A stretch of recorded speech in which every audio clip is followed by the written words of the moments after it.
Price the Lord.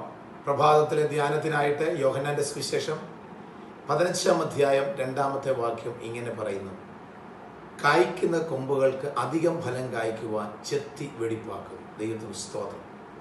കായ്ക്കുന്ന കൊമ്പുകളെ വീണ്ടും അധികമായ ഫലം കായ്ക്കുവാൻ ചെത്തി വെടിപ്പാക്കുന്ന ഒരു ദൈവത്തെക്കുറിച്ചാണ് ഇവിടെ കാണുവാൻ കഴിയുന്നത്.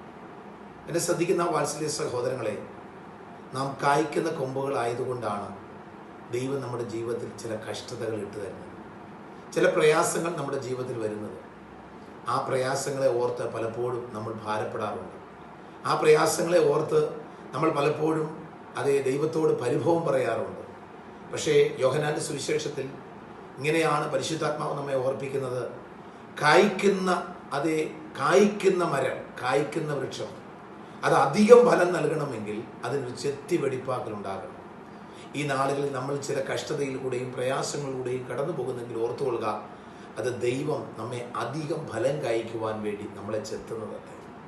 ആകയാൽ നമ്മുടെ ആ പ്രയാസങ്ങൾ വരുന്ന സമയത്ത് അല്പം വേദനകളുണ്ടെങ്കിലും ആ വേദനകളെ മാറുമ്പോൾ അതിനുള്ള ഗുണം നമുക്ക് മനസ്സിലാക്കുവാൻ തക്കണം സാധിക്കും.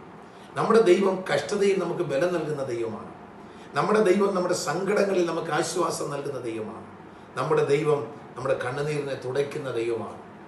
ആകയാൽ ഇന്നത്തെ പകൽക്കാലം ദൈവസന്നിധിയിൽ നമ്മൾ ചെയ്യുന്ന ഓരോ കാര്യങ്ങളിലും നാം അനുഭവിക്കാൻ പോകുന്ന ചില വേദനാജനകമായ സാഹചര്യങ്ങളെ ഓർത്ത് പഠിക്കുന്നവരായിട്ടല്ല, ഇത് ദൈവം എന്നെ ഒന്നുകൂടെ പുതുക്കം വരുത്തുവാൻ വേണ്ടി, എന്നെ ഒന്നുകൂടെ അധിക ഫലം കായ്ക്കാൻ വേണ്ടി ദൈവം എൻ്റെ ജീവിതത്തിൽ അയച്ച കഷ്ടതയാണ് എന്ന് ഓർത്തുകൊണ്ട് ദൈവത്തിന് നന്ദി പറഞ്ഞ് കൂടുതൽ ബലത്തോടെ ഫലം കായ്ച്ച് നല്ല ദൈവമക്കളായി ജീവിപ്പാൻ ദൈവത്തിൻ്റെ പരിശുദ്ധാത്മാവ് ഇന്ന് പകൽക്കാലം നമ്മെ ഓരോരുത്തരെയും സഹായിക്കട്ടെ എന്ന് ഓർപ്പിക്കുന്നു.